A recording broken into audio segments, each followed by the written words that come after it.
Bom, vamos direto ao ponto. Bem-vindos a essa nossa análise. Hoje a gente vai destrinchar um conceito gigantesco e fundamental. O que significa, na prática, viver pela fé?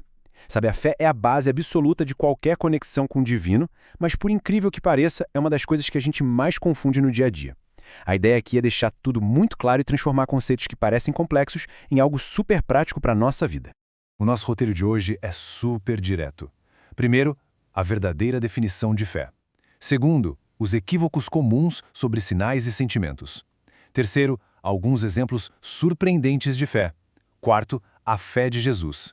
E por último, o passo a passo de como a gente pode fortalecer a nossa fé. Começando pelo nosso primeiro ponto, a verdadeira definição de fé. Afinal de contas, o que é a fé na sua essência? A gente costuma tratar a fé meio que como um pensamento positivo, né? Ou só um salto cego no escuro.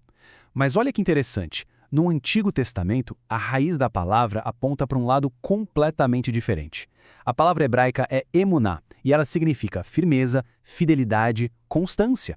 Não é só torcer para dar certo sem base nenhuma. É uma decisão ativa de continuar leal. É manter a sua vida alinhada com essa lealdade, independentemente do caos que esteja acontecendo ao seu redor. E isso bate certinho com aquele texto clássico de Hebreus 11, versículo 1. A fé é a certeza das coisas que a gente espera e a convicção de fatos que a gente não vê. Pensa no Wi-Fi. É uma analogia genial que as nossas fontes trouxeram. O sinal de Wi-Fi é totalmente invisível para nós, certo? Mas ele tem um poder real de conectar a gente ao que precisamos. A fé é tipo isso. Ela traz uma convicção inabalável sobre um passado que não vimos, como a criação do universo, e uma certeza absoluta sobre as promessas do futuro. Só que a nossa natureza humana é complicada, e a gente vive procurando a fé nas prateleiras erradas. O que nos leva ao ponto 2, equívocos, sinais e sentimentos. Quem nunca ouviu alguém dizer, se eu visse um grande milagre, com certeza eu acreditaria. Pois é, os fariseus chegaram a exigir um sinal do céu de Jesus, quase pedindo um truque de mágica para provar quem ele era. E qual foi a reação dele? Um suspiro profundo e uma recusa. Porque milagres por si só não curam cegueira espiritual. A nossa verdadeira necessidade não é de mais iluminação intelectual para provar um fato cientificamente. O que a gente precisa é de uma renovação espiritual no coração. A verdadeira fé não exige um espetáculo, ela busca conexão. Outro erro clássico, e esse é muito comum, é confundir fé com emoção. Sentimentos são que nem o clima, instáveis demais. Num minuto a gente está super feliz, no outro, no fundo do poço. Se a sua fé for baseada só no que você sente, ela vai desmoronar na primeira tempestade, igualzinho a um castelo de areia. A fé autêntica, por outro lado, é uma âncora cravada na rocha da palavra de Deus. É a decisão firme de continuar confiando, mesmo quando não existe absolutamente nenhuma emoção reconfortante para validar isso. Com isso em mente, a gente vai para o número 3, exemplos surpreendentes de fé. E aqui, a gente se depara com uns contrastes que quebram qualquer expectativa. As Escrituras mostram a fé brilhando nos lugares mais improváveis possíveis. Pensa bem, os próprios discípulos, que viviam com Jesus 24 horas por dia e viam milagres de perto, entraram em pânico absoluto no meio de uma tempestade. Agora, pega o outro extremo. Pessoas totalmente de fora daquela bolha religiosa, como a mulher cananeia e o centurião romano, mostraram uma fé espetacular. A cananeia suportou que parecia ser uma rejeição inicial com extrema humildade. E o centurião? Ele simplesmente disse que uma ordem falada bastava para curar. A lição bate forte na gente. Estar perto da religião não garante nada. A verdadeira emuná é confiar totalmente na autoridade da palavra. E ao olhar para aquela famosa galeria da fé em Hebreus 11, tem um detalhe que serve como um verdadeiro balde de água fria em quem acha que a vida vai ser só maravilhas. Ter fé não é um passaporte para uma vida livre de problemas.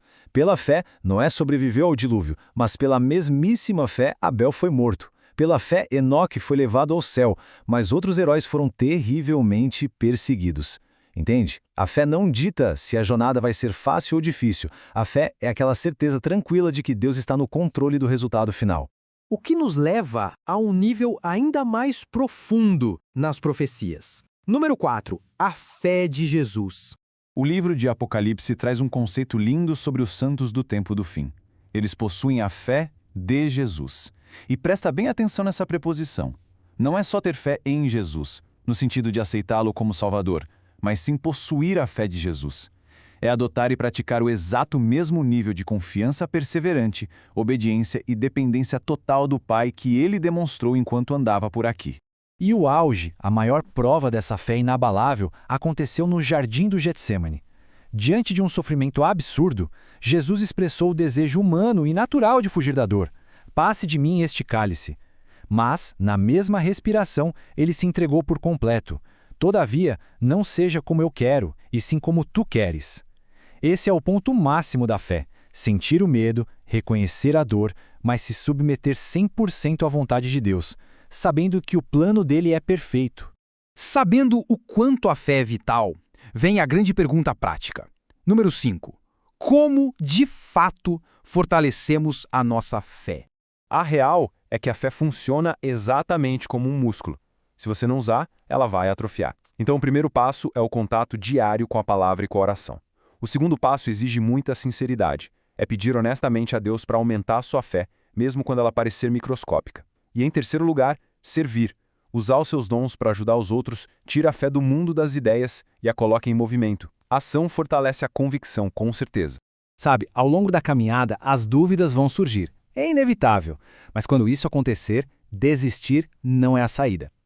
Lembra daquele pai aflito no Evangelho de Marcos? Ele foi brutalmente honesto com Jesus e disse: "Eu creio, ajuda-me na minha falta de fé."